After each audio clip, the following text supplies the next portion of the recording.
Hi every one, welcome two commerce.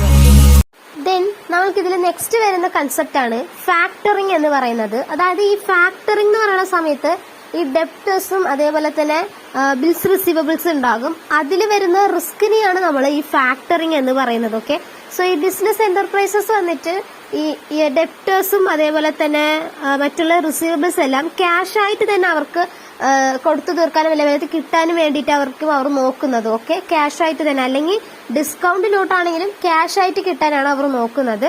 So ഇത് വന്നിട്ട് ഈ ഫിനാൻഷ്യൽ സർവീസസിലൂടെയാണ് നമ്മൾക്ക് പോസിബിൾ ആവുന്നത്. ഇങ്ങനെയുള്ള സർവീസസിനെയാണ് നമ്മൾ ഫാക്ടറിങ് എന്നുള്ളതിലൂടെ പറയുന്നത്. ഓക്കെ, സോ ഈ ഫാക്ടറിംഗ് എന്ന് പറയുന്നത് ഒരു ഫിനാൻഷ്യൽ ഇന്നോവേഷൻ ആണ്. ഫാക്ടറിംഗ് എന്ന് പറയുന്നത് ഫിനാൻസിങ് ഓഫ് റിസീവബിൾസ് എന്നുകൂടി നമ്മൾ പറയുന്നുണ്ട്.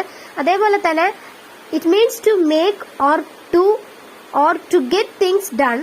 Factoring simply refers to selling the receivables by a firm to another party. The buyer of the receivables is called the factor എന്നാണ് നമ്മൾ പറയുന്നത്. ആ ഫാക്ടർ എന്ന് പറയുമ്പോൾ ഒരു കമേഴ്ഷ്യൽ ബാങ്ക് ആയിട്ടോ അല്ലെങ്കിൽ ഫിനാൻസ് കമ്പനി ആയിട്ടായിരിക്കും. അതേപോലെ തന്നെ ഈ റിസീവബിൾസ് നമ്മൾ സെല് ചെയ്യുന്നത് ഒരു ഡിസ്കൗണ്ട് റേറ്റിലോട്ട് കൂടി ആവും ഫിനാൻഷ്യൽ ഇൻസ്റ്റിറ്റ്യൂഷൻസിന്. എന്തിനു വേണ്ടിയിട്ടാണ്? നമ്മുടെ വർക്കിംഗ് ക്യാപിറ്റൽ റൈസ് ചെയ്യാൻ വേണ്ടിയിട്ടായിരിക്കും നമ്മൾ ചെയ്യുന്നത്. Okay, so it is the agreement in which the factor takes over the books of debts of the firm and collect them for fees എന്നുള്ളതാണ് നമ്മുടെ ഫാക്ടറിംഗ് എന്ന് പറയുന്നത്. Okay, then types of factoring പറയുന്നുണ്ട്. ഒന്ന് വന്നിട്ട് റിസോഴ്സ് ഫാക്ടറിംഗ് ആണ്. Recourse factoring എന്ന് പറയുന്നത് റിസ്ക് ഇൻവോൾവ് ആയിട്ടുള്ള ഒരു കാര്യം തന്നെയാണ് റിസോഴ്സ് ഫാക്ടറിംഗ് എന്ന് നമ്മൾ പറയുന്നത്. ഇതിൽ വന്നിട്ട് നമ്മൾ ഫാക്ടേഴ്സ് വന്നത് ഓൺലി അതിനെ മാനേജ് ചെയ്യുന്നത് മാത്രമായിരിക്കും. ഓക്കെ, ഈ ഫിനാൻസിന്റെ റിസീവബിൾസും കാര്യങ്ങളെല്ലാം ജസ്റ്റ് മാനേജിങ് മാത്രം ആയിരിക്കും. Okay, then non resource factoring ആണ്. നോൺ റിസോഴ്സ് ഫാക്ടറിംഗ് എന്ന് പറയുന്ന സമയത്ത് ടോട്ടൽ ക്രെഡിറ്റ് പ്രൊഡക്ഷൻസ് നമുക്ക് കിട്ടും, കംപ്ലീറ്റ് ആയിട്ട് കിട്ടും. ഓക്കെ, 100% വന്നിട്ട് ക്യാഷ് നമുക്ക് കിട്ടുന്നതായിരിക്കും. ഇതിനെ നമ്മൾ ഫുൾ ഫാക്ടറിംഗ് എന്ന് കൂടി പറയുന്നുണ്ട്. ദെൻ മെച്യൂരിറ്റി ഫാക്ടറിംഗ് ആണ്. മെച്യൂരിറ്റി ഫാക്ടറിംഗ് എന്ന് പറയുന്നത് factor does not pay any cash, അതായത് ക്യാഷ് ഒന്നും അവർ പേ ചെയ്യുന്നില്ല, ക്ലയൻസിന് ക്യാഷ് ഒന്നും പേ ചെയ്യുന്നില്ല, പക്ഷെ അവർക്ക് ഫണ്ട്സ് കിട്ടുന്നുണ്ട്. ഓക്കെ, ദെൻ അഡ്വാൻസ് ഫാക്ടറിംഗ് എന്ന് പറയുന്നത് 80% ഇൻവോയ്സിന്റെ വാല്യൂസും ക്ലയന്റിന്റെ കയ്യിൽ നിന്ന് നമുക്ക് പേയ്മെന്റ് കിട്ടുന്നതിനെയാണ് നമ്മുടെ അഡ്വാൻസ് ഫാക്ടറിംഗ് എന്ന് പറയുന്നത്. ദെൻ ഇൻവോയ്സ് ഡിസ്കൗണ്ടിംഗ് എന്ന് പറയുകയാണെങ്കിൽ ഒരു ഡേറ്റ് തന്നിട്ടുണ്ടാകും നമുക്ക്, അതായത് ഒരു മെച്യൂരിറ്റി പീരീഡ് എന്ന് വെക്കാം, ഡ്യൂ ഡേറ്റ്. ആ ഡ്യൂ ഡേറ്റിന്റെ ഉള്ളിൽ തന്നെ നമുക്ക് അഡ്വാൻസ് ആയിട്ട് ഡേറ്റസ് ഒക്കെ നമുക്ക് കളക്ഷൻ ആയിട്ട് കിട്ടുന്നതിനെയാണ് ഈ ഇൻവോയ്സ് ഡിസ്കൗണ്ടിങ് എന്ന് നമ്മൾ പറയുന്നത്. ഓക്കെ, അങ്ങനെ കിട്ടുകയാണെങ്കിൽ നമ്മൾ ഡിസ്കൗണ്ട് കൊടുക്കുമല്ലോ. ഓക്കെ, ദെൻ അൺഡിസ്ക്ലോസ്ഡ് ഫാക്ടറിംഗ് ആണ്. അൺഡിസ്ക്ലോസ്ഡ് ഫാക്ടറിംഗ് എന്ന് പറയുന്നത് നമ്മുടെ കസ്റ്റമേഴ്സിന്റെ കേസസിലാണ് വരുന്നത്. കസ്റ്റമേഴ്സിന്റെ കേസസിൽ are not all informed about the factoring agreement between the factor and the client. Okay, in the case വരുന്ന സമയത്ത് അവർക്ക് ഡെപ്റ്റേഴ്സും അതേപോലെ തന്നെ ഡെപ്റ്റേഴ്സ് ഓഫ് ദ ക്ലയന്റിലോട്ട് വരുന്ന സമയത്താവും നമ്മളുടെ അൺഡിസ്ക്ലോസ്ഡ് ഫാക്ടറിംഗ് എന്ന് പറയുന്നത്. അതായത് നമ്മൾ അവർക്ക് ഇൻഫർമേഷൻസ് ഒന്നും പറഞ്ഞു കൊടുക്കുന്നില്ല. ഓക്കെ, അതിനെയാണ് ഈ അൺഡിസ്ക്ലോസ്ഡ് ഫാക്ടറിംഗ് എന്ന് പറയുന്നത്, ഈ ഫാക്ടറിങ്ങിനെ കുറിച്ചുള്ള. ഓക്കെ, അപ്പൊ ഇതാണ് ടൈപ്സിൽ വരുന്നത്. ദെൻ നെക്സ്റ്റ് വരുന്നത് പ്രോസസ് ആണ്. ഇതിന്റെ മെക്കാനിസം ഓർ പ്രോസസ് എന്ന് നമുക്ക് പറയാം. ഇതിൽ 80% ഇൻവോയ്സസ് വന്നിട്ട് വാല്യൂ ആയിട്ടുള്ള ഇൻവോയ്സസ് തന്നെയാകും. അതിൽ 10% ആയിരിക്കും നമ്മൾ ഈ ഡിസ്കൗണ്ടിലോട്ടൊക്കെ കൊടുക്കുന്നത്. ഓക്കെ, സോ ഇതിൽ നിങ്ങൾക്ക് ഒരു ഗ്രാഫ് പോലെ പറയുന്നുണ്ട്. നിങ്ങൾ ഇത് ഇങ്ങനെ തന്നെ പഠിച്ചു വെച്ചിട്ട് ഇങ്ങനെ തന്നെ എഴുതിയാൽ മതി. ഓക്കെ, ഈ പ്രോസസ് എന്ന് പറയുന്ന സമയത്ത് നിങ്ങൾ ഇങ്ങനെ തന്നെ എഴുതിയാൽ മതി. അതായത് സെല്ലർ, അതായത് ക്ലയന്റ് ടു ബയർ എന്നുള്ളതാണ്. ഇതിന്റെ ഇടയിലുള്ള വ്യക്തിനെയാണ് നമ്മൾ ഫാക്ടർ എന്ന് പറയുന്നത്. ആ ഫാക്ടറാണ് ഈ ഫാക്ടറിംഗിന്റെ മെക്കാനിസം, പ്രോസസ്സും കാര്യങ്ങളെല്ലാം ചെയ്യുന്ന വ്യക്തി. ഈ സെല്ലർ വന്നിട്ട് ആദ്യം ഇൻവോയ്സ് വന്നിട്ട് ഫാക്ടറിന് സബ്മിറ്റ് ചെയ്യും. അതിൽ 80% അപ് ടു 80% പേയ്മെന്റ് കൊടുക്കുന്നതായിരിക്കും.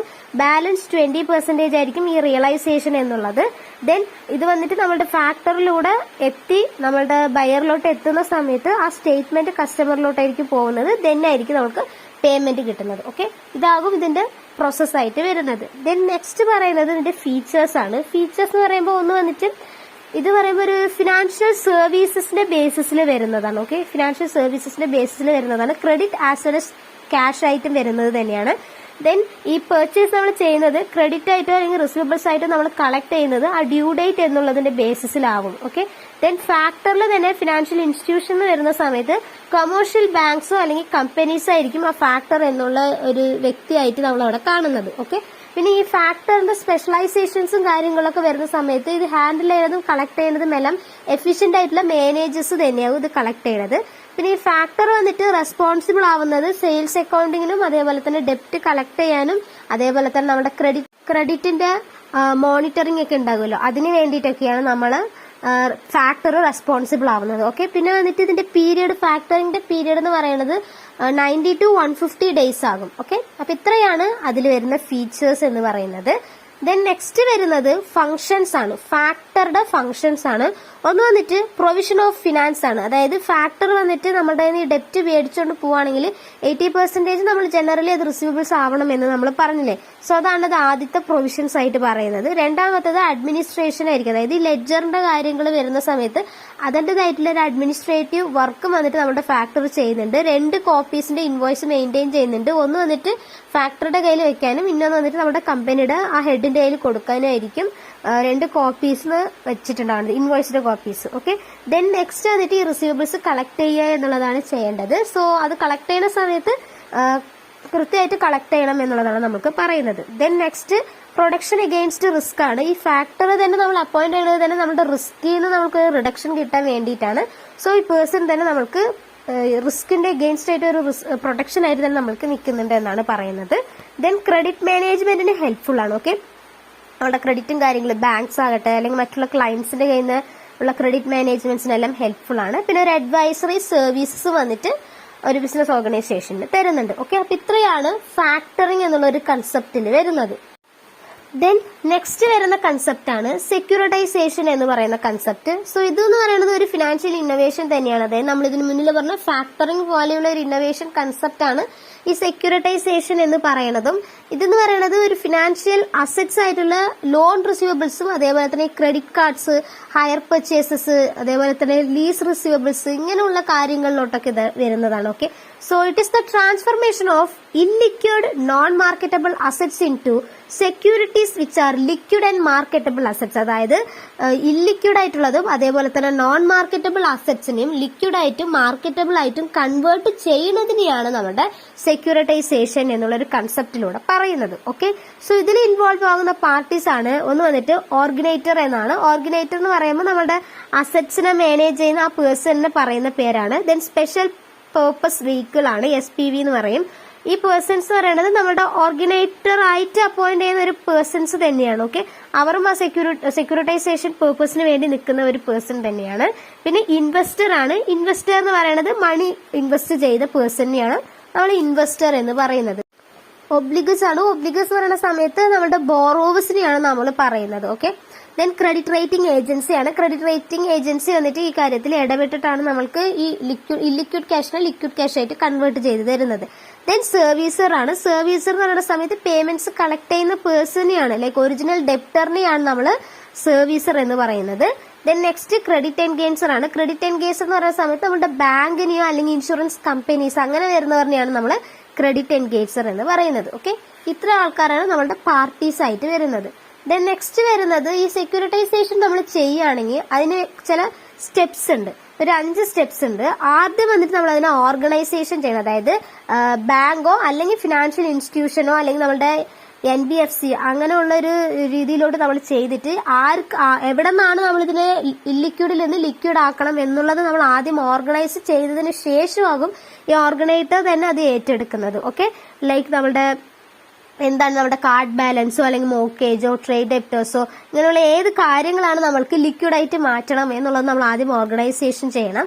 അതിനുശേഷം പൂളിംഗ് ആണ്. നമ്മുടെ അസറ്റ്സിന്റെയും റിസീവബിൾസിന്റെയും അതേപോലെ തന്നെ ഈ ഹോമോജീനിയസ് നേച്ചറുള്ള എല്ലാത്തിനും ഒരു സെറ്റായിട്ടും മറ്റുള്ളതിനായിട്ട് നമുക്ക് മറ്റൊരു സെറ്റായിട്ട് നമ്മൾ തരംതിരിക്കുന്നതിനെയാണ് ഈ പൂളിംഗ് എന്ന് പറയുന്നത്. ദെൻ മൂന്നാമത്തെ സ്റ്റെപ്പ് ആയിട്ടാണ് നമ്മളുടെ ഈ സെക്യൂരിറ്റീസിന്റെ സ്പ്ലിറ്റിംഗ് ആണ്. അതായത് നമ്മുടെ സ്പ്ലിറ്റിംഗ് എന്ന് പറയുന്ന സമയത്ത് സെക്യൂരിറ്റീസ് വന്നിട്ട് അതിന്റെ മെച്യൂരിറ്റി ഡേറ്റോ അല്ലെങ്കിൽ അതിന്റെ ഇൻട്രസ്റ്റ് റേറ്റോ അതിന്റെ ബേസിസിൽ നമ്മൾ അതിനെ സ്പ്ലിറ്റ് ചെയ്ത് കൊടുക്കുന്നതിനെയാണ് സ്പ്ലിറ്റിംഗ് എന്ന് പറയുന്നത്. അതേപോലെ തന്നെ നമ്മുടെ പേയ്മെന്റ് കിട്ടുന്നതിന്റെ ബേസിസിലും കൂടിയാണ്. ദെൻ നെക്സ്റ്റ് വരുന്നതാണ് ക്രെഡിറ്റ് എൻഗേജ്മെന്റ് എന്ന് പറയുന്നത്. ഇതെന്ന് പറയുമ്പോൾ നമ്മുടെ ഈ SPVs നമ്മൾ എൻ്റർ ചെയ്യുന്ന സമയത്ത് അവരായിരിക്കും ഈ കാര്യങ്ങൾ ഏറ്റെടുക്കുന്നത്. നമ്മുടെ ഷെയർസ് ഒക്കെ ആകുന്ന സമയത്ത് അതിന്റെ മാർക്കറ്റബിലിറ്റി നോക്കാനും അതേപോലെ തന്നെ ഇൻവെസ്റ്റേഴ്സിന് വന്നിട്ട് കറക്റ്റ് ആയിട്ടുള്ള ഐഡിയാസ് കിട്ടാനും വേണ്ടിയിട്ടൊക്കെയാണ് നമ്മുടെ ക്രെഡിറ്റ് എൻഗേജ്മെന്റ് നമ്മൾ ചെയ്യുന്നത്. Okay, then next last step ആയിട്ടാണ് നമ്മുടെ ഈ സെക്യൂരിറ്റീസ് തന്നെ നമ്മൾ സെൽ ചെയ്ത് കളയുന്നത്. അതെന്ന് പറയുന്ന സമയത്ത് ഒരു ക്രെഡിറ്റ് റേറ്റിംഗ് ഒക്കെ ഉണ്ടല്ലോ, ക്രെഡിറ്റ് റേറ്റിംഗ് ഏജൻസി ഒക്കെ ആവുന്ന സമയത്ത് അതിന്റെ റേറ്റിംഗിന് അനുസരിച്ചാകും നമ്മുടെ ഈ സെക്യൂരിറ്റീസിന് സെല്ലിംഗ് എന്ന് പറയുന്നത്. ഓക്കെ, അപ്പൊ ഇത്രയാണ് നമ്മളുടെ ഇതിന് സ്റ്റെപ്സ് ആയി. ദെൻ നെക്സ്റ്റ് വരുന്ന കൺസെപ്റ്റ് ആണ് methods of transfer of assets എന്ന് പറയുന്നത്. മെത്തേഡ്സിന്റെ ഈ ട്രാൻസ്ഫർ ഓഫ് അസറ്റ്സിന്റെ മെത്തേഡ്സ് പറയുമ്പോൾ ഒന്ന് വന്നിട്ട് നോവേഷൻ ആണ്. നോവേഷൻ എന്ന് പറയുന്നത് selling a loan and effectively transferring both right and obligation. അതായത് നമ്മൾ ലോണൊക്കെ സെല് ചെയ്യുന്ന സമയത്ത് റൈറ്റും ഒബ്ലിഗേഷനും കറക്റ്റായിട്ട് രണ്ട് പാർട്ടീസിനും ട്രാൻസ്ഫർ ചെയ്ത് കൊടുക്കുന്നതിനെയാണ് നോവേഷൻ എന്ന് പറയുന്നത്. ദെൻ അസൈൻമെന്റ് എന്ന് പറയുന്ന സമയത്ത് എല്ലാ റൈറ്റ്സും പ്രിൻസിപ്പിൾസും അതേപോലെ തന്നെ പ്രിൻസിപ്പിൾ ആൻഡ് ഇൻട്രസ്റ്റും നമ്മൾ കൊടുക്കുന്നതിനെയാണ് ഈ അസൈൻമെന്റ് ട്രാൻസ്ഫർ എന്ന് പറയുന്നത്. ഓക്കെ. ദെൻ സബ് പാർട്ടിസിപ്പേഷൻ എന്ന് പറയുന്ന സമയത്ത് it does not transfer any of the sellers right remedies or obligation against the borrowers to the buyer. അതായത് യാതൊരു റൈറ്റും റെമഡീസോ ഒബ്ലിഗേഷൻസോ ഒന്നും നമ്മൾ ട്രാൻസ്ഫർ ചെയ്ത് കൊടുക്കാത്തതിനെയാണ് ഈ സബ് പാർട്ടിസിപ്പേഷൻ എന്ന് പറയുന്നത്. ഓക്കെ. ഇതാണ് methods of transfer of assets എന്ന് പറയുന്നത്. ദെൻ ഈ അസറ്റ്സിന്റെ ഫീച്ചേഴ്സ് എന്ന് പറയുമ്പോൾ ഒന്ന് വന്നിട്ട് ക്യാഷ് ഫ്ലോ ആണ്. ക്യാഷ് ഫ്ലോ എന്ന് പറയുന്ന സമയത്ത് നമ്മുടെ പൈസ പോകുന്നതാണ്. ഓക്കെ. അതിനെയാണ് ക്യാഷ് ഫ്ലോ എന്ന് പറയുന്നത്. ജസ്റ്റ് അത് അങ്ങനെ ആലോചിച്ചാൽ മതി. അതായത് നമ്മുടെ അസറ്റ് വാങ്ങുന്ന സമയത്ത് പൈസ പോകുന്നുണ്ട്, അതാണ് ക്യാഷ് ഫ്ലോ. പിന്നെ സെക്യൂരിറ്റി ആണ്. അസറ്റ്സ് എന്ന് പറയുന്ന സമയത്ത് നമ്മുടെ ഈ ബാങ്ക്സ് ഒക്കെ വരുന്ന സമയത്ത് മോർഗേജ് ഒക്കെ എടുക്കുകയാണെങ്കിൽ ഒരു സെക്യൂരിറ്റി ആണ്. പിന്നെ ഡിസ്ട്രിബ്യൂട്ടഡ് റിസ്ക്, അസറ്റ്സിന്റെ കേസിൽ വരുന്ന സമയത്ത് ഇത് റിസ്ക് ഡിസ്ട്രിബ്യൂട്ട് ചെയ്യുന്ന സമയത്ത് അത്രത്തോളം നമുക്ക് പ്രൊട്ടക്ട് ചെയ്യാൻ വേണ്ടിയിട്ട് ഹെൽപ്പ് ചെയ്യുന്നുണ്ട്. പിന്നെ ഹോമോജിനിറ്റി, ഓരോ അസറ്റ്സിന്റെയും ഹോമോജിനിറ്റിയുടെ ബേസിസിലും അതേപോലെ തന്നെ അതിന്റെ ലൈഫ് പീരീഡിന്റെ ബേസിസിലും ഒക്കെ ആകും അതിന്റെ ഡോക്യുമെന്റേഷനും പ്രൊഡക്റ്റിന്റെ ടൈപ്സും കാര്യങ്ങളൊക്കെ വരുന്നത്. ഓക്കെ.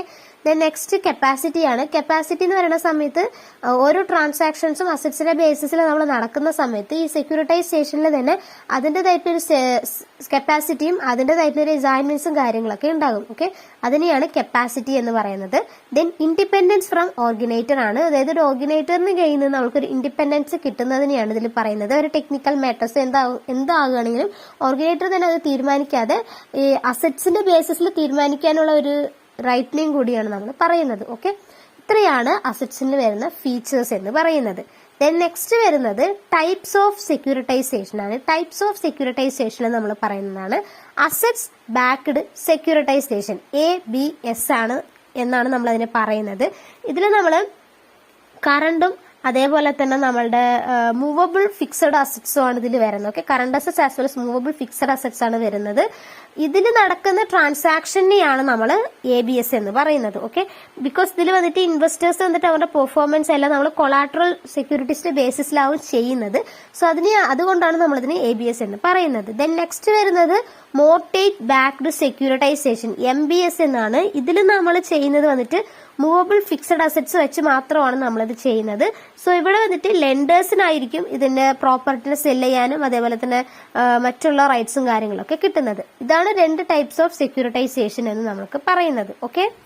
ദെൻ നെക്സ്റ്റ് വരുന്ന കൺസെപ്റ്റ്, നമ്മൾ ഈ സെക്യൂരിറ്റൈസേഷൻ ചെയ്യുന്നത് കൊണ്ട് എന്തുകൊണ്ടാണ് നമ്മൾ ചെയ്യുന്നത്, അതിന്റെ റീസൺസിനെയാണ് നമ്മൾ പറയുന്നത്. ഒന്ന് വന്നിട്ട് നമ്മളുടെ capital, return on capital improve ചെയ്യാൻ വേണ്ടിയിട്ടാണ്. ദെൻ നമ്മളുടെ ഫിനാൻസ് റൈസ് ചെയ്യാൻ വേണ്ടിയിട്ട്, ദെൻ നമ്മളുടെ റിട്ടേൺ റൈസ് ചെയ്യാൻ വേണ്ടിയിട്ട്, പിന്നെ നമ്മളുടെ ഫണ്ടിങ്ങിന്റെ ഡൈവേഴ്സിഫിക്കേഷൻ സോഴ്സസിനൊക്കെ നമ്മൾ ഇംപ്രൂവ് ചെയ്യാൻ വേണ്ടിയിട്ട്, ക്രെഡിറ്റ് എക്സ്പോഷേഴ്സ് വന്നിട്ട് മിക്കവാറും റെഡ്യൂസ് ചെയ്യാൻ വേണ്ടിയിട്ട്, അതേപോലെ തന്നെ നമ്മളുടെ സെർട്ടൻ ക്ലാസസ് ഓഫ് അസറ്റ്സ് വന്നിട്ട് നമുക്ക് നമ്മളുടെ ഫണ്ട്സുമായിട്ട് മാച്ച് ചെയ്യാൻ വേണ്ടിയിട്ട്, അതേപോലെ തന്നെ ഒരു റെഗുലേറ്ററി അഡ്വാൻറ്റേജസ് കിട്ടാൻ വേണ്ടിയിട്ടൊക്കെയാണ് നമ്മൾ ചെയ്യുന്നത്. ഓക്കെ. ഇതാണ് റീസൺസ്. ദെൻ ഇതിന്റെ സെക്യൂരിറ്റൈസേഷന്റെ അഡ്വാൻറ്റേജസ് ആൻഡ് ബെനിഫിറ്റ്സ് എന്തൊക്കെയാന്ന് വെച്ചാൽ, ഒന്ന് വന്നിട്ട് ബെനിഫിറ്റ്സ് കിട്ടുന്നത് ഓർഗനൈറ്റർ ആണ്. ഓർഗനൈറ്റർ എന്ന് പറയുമ്പോൾ നമ്മുടെ ബാങ്ക്സോ ഫിനാൻഷ്യൽ ഇൻസ്റ്റിറ്റ്യൂഷൻസിനെയാണ് നമ്മൾ പറയുന്നത്. അവർക്ക് വന്നിട്ട് ഒരു ക്യാപിറ്റൽ അൺബ്ലോക്ക് കിട്ടുന്നതായിരിക്കും. ഓക്കെ. പ്രിസ്ക്രൈബ്ഡ് പീരീഡിൽ തന്നെ ഇയർലിയർ ആയിട്ടൊക്കെ നമ്മൾ റിക്കവറി ചെയ്തെടുക്കുന്ന സമയത്ത് അവർക്കൊരു അൺബ്ലോക്ക് ക്യാപിറ്റൽ കിട്ടും. പിന്നെ ലിക്വിഡിറ്റി പ്രൊവൈഡ് ചെയ്യുന്നുണ്ട്. പിന്നെ ലോവർ ഫണ്ടിങ് കോസ്റ്റ് ആണ് ഇതിന് വരുന്നത്. പിന്നെ അതേപോലെ തന്നെ റിസ്ക് മാനേജ്മെന്റ് കിട്ടുന്നുണ്ട്. പിന്നെ പ്രോഫിറ്റിന്റെ അൺസർട്ടനിറ്റി വരുന്ന സമയത്ത് അത് നമുക്ക് ഓവർകം ചെയ്യാനും പറ്റുന്നുണ്ട്. പിന്നെ ഫിനാൻഷ്യൽ ലിവറേജിന്റെ നീഡ്സ് നമുക്ക് റെഡ്യൂസ് ചെയ്യാൻ പറ്റുന്നുണ്ട്. പിന്നെ അതേപോലെ തന്നെ നമ്മുടെ ബാലൻസ് ഷീറ്റിൽ വന്നിട്ട് ഡെപ്റ്റ് റിമൂവൽ ചെയ്യാനും ഹെൽപ്പ് ചെയ്യുന്നുണ്ട്. ഓക്കെ. ഇത്രയാണ് ഇതിന്റെ അഡ്വാൻറ്റേജസ് ഓർഗനൈറ്ററിനുള്ളത്. ദെൻ ഇൻവെസ്റ്റേഴ്സിനാണെങ്കിൽ ഒരു ക്വാളിറ്റി ആയിട്ടുള്ള ഇൻവെസ്റ്റ്മെന്റ് ചെയ്യാൻ പറ്റും. അതേപോലെ തന്നെ ക്രെഡിറ്റ് റിസ്ക് കുറവാണ്, ബെറ്റർ ആയിട്ടുള്ള ഒരു റിട്ടേൺ കിട്ടും. പിന്നെ അതേപോലെ തന്നെ ഡൈവേഴ്സിഫൈഡ് ആയിട്ടുള്ള ഒരു പോർട്ട്ഫോളിയോ ഉണ്ട് എന്നുള്ളതൊക്കെയാണ് ഇൻവെസ്റ്റേഴ്സിനുള്ള അഡ്വാൻറ്റേജസ് എന്ന് പറയുന്നത്.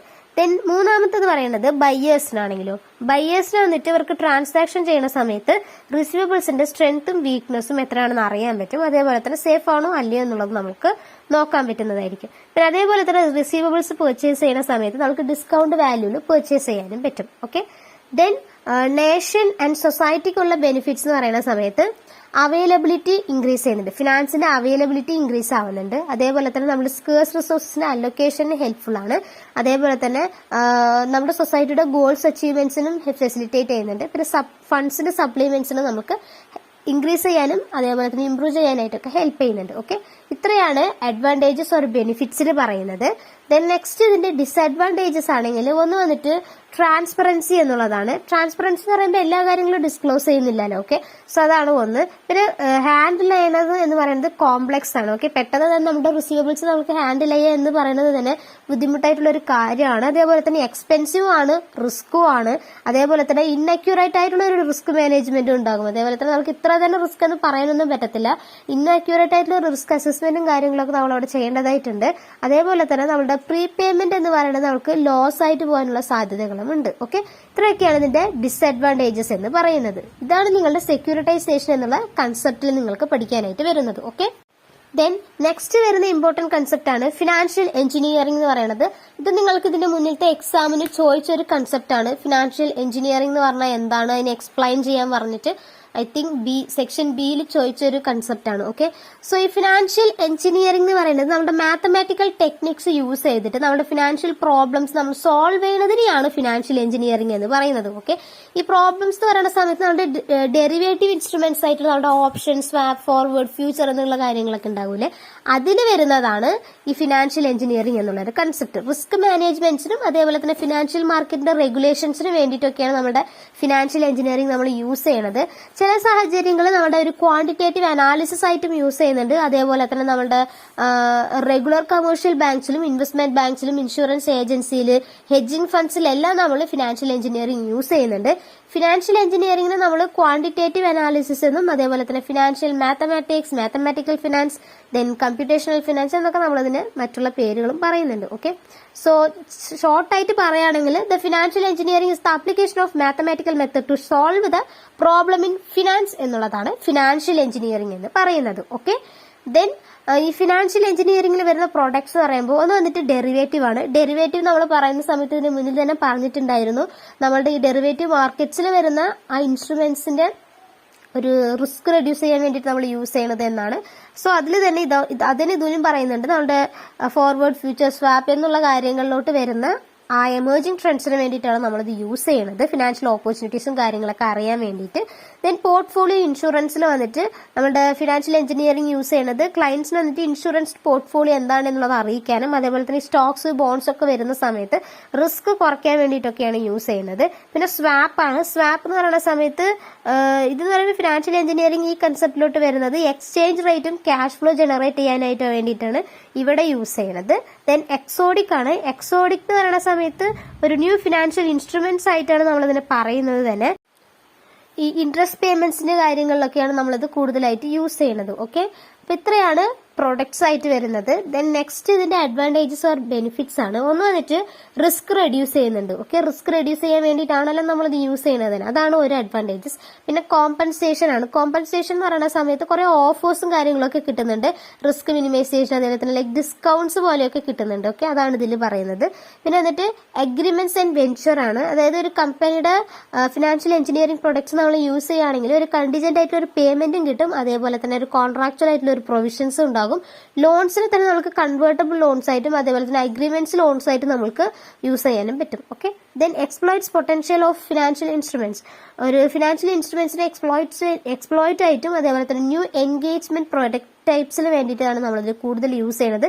കൂടുതലായിട്ടും ന്യൂ പ്രൊഡക്റ്റിലാണ് നമ്മളിതിനെ യൂസ് ചെയ്യുന്നത്. ഓക്കെ, പിന്നെ വന്നിട്ട് ന്യൂ ഇൻവെസ്റ്റ്മെന്റ് സ്ട്രാറ്റജീസിലും അതേപോലെ തന്നെ അതിന്റെ ന്യൂ ഫിനാൻസിങ് ഓപ്പർച്യൂണിറ്റീസും കാര്യങ്ങളൊക്കെ ഹെൽപ്ഫുൾ ആണ്. പിന്നെ വന്നിട്ട് ഫിനാൻഷ്യൽ മാർക്കറ്റിന്റെ ഇംപ്രൂവ്മെന്റ്സിന് വേണ്ടിയിട്ടും ഇന്നോവേഷന് വേണ്ടിയിട്ടും ഹെൽപ്ഫുൾ ആണ് എന്നുള്ളതൊക്കെയാണ് ഇതിന്റെ അഡ്വാൻറ്റേജസ് ആയിട്ട് പറയുന്നത്. ഓക്കെ, ദെൻ നെക്സ്റ്റ് ഇതിന്റെ ക്രിറ്റിസിസംസ് ഓർ ലിമിറ്റേഷൻസ് ആണ്. ഒന്ന് വന്നിട്ട് ഇതെന്ന് പറയുന്ന സമയത്ത് നമ്മളുടെ യൂണിവേഴ്സിറ്റി ആയിട്ടുള്ള ന്യൂയോർക്ക് എന്ന് പറയുന്നത് വെച്ചാൽ ഫിനാൻഷ്യൽ എഞ്ചിനീയറിംഗ് എന്ന് പറയുന്നത് ഒരു റിയൽ ആയിട്ടുള്ള ഒരു കൺസെപ്റ്റ് ആണ്. പക്ഷെ ഇത് എക്കണോമിക് സീരീസിലൊക്കെ നമ്മൾ യൂസ് ചെയ്യുന്ന സമയത്ത് ഇത് കൊളാപ്സ് ആയി പോകാനുള്ള ഒരു സാധ്യതയുണ്ട് എന്നാണ് പറയുന്നത്. ഓക്കെ, ഇതൊരു പേഴ്സൺ പറയുന്നതാണ്. ദെൻ നമ്മുടെ ക്യാപിറ്റൽ എന്നുള്ള ഒരു രീതിയിലോട്ട് നമ്മൾ ഇത് യൂസ് ചെയ്യുകയാണെങ്കിൽ അവിടെ വന്നിട്ടൊരു ഫോർമുലസ് ഒക്കെ നമ്മൾ യൂസ് ചെയ്യുന്ന സമയത്ത് ഇത് അത്രത്തോളം ഡിസ്ലൈക്ക് ആയിട്ടുള്ള ഒരു കാര്യമായിട്ട് അതേപോലെ തന്നെ റിസ്ക് കൂടുതലായിട്ടുള്ള ഒരു കാര്യമായിട്ടാണ് ട്രീറ്റ് ചെയ്യണത്. പിന്നെ വന്നിട്ട് നമ്മുടെ വേറൊരു കാര്യത്തിൽ ഫിനാൻഷ്യൽ എഞ്ചിനീയറിംഗിനെ കുറിച്ച് പറയുന്നത്, അതായത് കൊളംബിയ യൂണിവേഴ്സിറ്റി പറയണത് വന്നിട്ട് ഓവർ റിലയൻസ് ഒക്കെ ആവുന്ന സമയത്ത് ഇതിന്റെ മോഡൽസ് ഒക്കെ നമ്മുടെ ഫിനാൻഷ്യൽ പ്രോബ്ലംസ് ക്രിയേറ്റ് ചെയ്യുന്നുണ്ട് എന്ന് പറയുന്നുണ്ട്. ദെൻ പോൾ വോൾക്കർ പറയുന്നത് ഇതെന്ന് പറയുമ്പോൾ ഒരു റിസ്കി ആയിട്ടുള്ള ഒരു സെക്യൂരിറ്റീസ് ആണ്, സോ ഇതിനെ കൊണ്ട് സൊസൈറ്റിക്കൊന്നും വലിയ ബെനിഫിറ്റ്സ് ഒന്നും ഇല്ല എന്നുള്ളതൊക്കെയാണ് പറയുന്നത്. അതായത് ഓരോ യൂണിവേഴ്സിറ്റീസ് പറയുന്നതാണ്. ന്യൂയോർക്ക് യൂണിവേഴ്സിറ്റി, അതേപോലെ തന്നെ ബ്ലാക്ക് സ്കോൾസിന്റെ ഫോർമുലയായിട്ടും, അതേപോലെ തന്നെ കൊളംബിയ യൂണിവേഴ്സിറ്റിയും, അതേപോലെ തന്നെ പോൾ വോൾക്കേഴ്സ് ഒക്കെയാണ് നമ്മുടെ ഫിനാൻഷ്യൽ എഞ്ചിനീയറിംഗിനെ കുറിച്ച് പറയുന്നതായിട്ടുള്ള ക്രിറ്റിസിസംസും ലിമിറ്റേഷൻസും ആണ് ഇതിൽ പറയുന്നത്. ഓക്കെ, അപ്പൊ ഇത്രയാണ് നിങ്ങൾക്ക് ഈ 3rd ചാപ്റ്റർ ആയിട്ടുള്ള sources of long term finance എന്നുള്ളൊരു ഇതിൽ വരുന്നത്. ഇതിൽ വരുന്ന ഓരോന്നും ഒന്നില്ലെങ്കിൽ ലീസിങ്, അല്ലെങ്കിൽ നമ്മുടെ ഈ സോഴ്സസിൽ വരുന്ന സമയത്ത് കൺവെൻഷണൽ സോഴ്സസിൽ നമ്മൾ ഇക്വിറ്റി ഷെയർസ്, പ്രിഫറൻസ് ഷെയർസ് എന്നൊക്കെ പറയുന്നുണ്ടായിരുന്നു. അതിലോരോന്ന് തനിച്ചെടുത്തും ചോദിക്കാം, അല്ലെങ്കിൽ sources of long term finance explain എന്ന് നിങ്ങൾക്ക് 5 വെയിറ്റേജിൽ ലാസ്റ്റ് ക്വസ്റ്റ്യൻ ആയിട്ടും ചോദിക്കാം. അല്ലെങ്കിൽ നിങ്ങൾക്ക് ഇത് ഓരോ കൺസെപ്റ്റ് ആയിട്ട് വാട്ട് ഇസ് ഇക്വിറ്റി ഷെയറിനെ കുറിച്ച് എന്താണ്, അല്ലെങ്കിൽ പ്രിഫറൻസ് ഷെയർസ് എന്താണ്, അല്ലെങ്കിൽ ഫിനാൻഷ്യൽ എഞ്ചിനീയറിംഗ് എന്താണ് എന്നുള്ളത് നിങ്ങൾക്ക് 2 വെയിറ്റേജിലും ചോദിക്കാം. 3 വെയിറ്റേജിലും നമുക്ക് ചോദിക്കാൻ പറ്റിയ ഒരു ചാപ്റ്റർ ആണ് ഈ sources of long term finance എന്ന് പറയുന്നത്. സിമ്പിൾ കൺസെപ്റ്റ് ആണ്. നിങ്ങൾക്ക് ലാസ്റ്റ് വരുന്ന സമയത്ത്, അതായത് ഈ സെക്യൂരിറ്റൈസേഷനും ഫിനാൻഷ്യൽ എഞ്ചിനീയറിംഗ് ആണ് ലൈക്ക് അതിന്റെ ലിമിറ്റേഷൻസും കാര്യങ്ങളൊക്കെയാണ് നിങ്ങൾക്ക് പെട്ടെന്ന് കിട്ടാത്തത്. മറ്റുള്ളതൊക്കെ നിങ്ങൾക്ക് പഠിച്ച മനസ്സിലാവുന്ന കൺസെപ്റ്റ് തന്നെയാണ്. നിങ്ങൾ ഇതിന് മുന്നിലും പഠിച്ച കൺസെപ്റ്റ് ആണ്. ഓക്കെ, നിങ്ങൾക്കൊന്ന് ജസ്റ്റ് ഒന്ന് വീഡിയോ നോക്കിയാൽ അല്ലെങ്കിൽ നിങ്ങളൊന്ന് വായിച്ചാൽ നിങ്ങൾക്ക് പെട്ടെന്ന് കിട്ടുന്ന കൺസെപ്റ്റ് ആണ്. ഈ ചാപ്റ്റർ സ്കിപ്പ് ചെയ്യാതെ പഠിച്ചിട്ട് പോകുക. Okay, thanks for watching.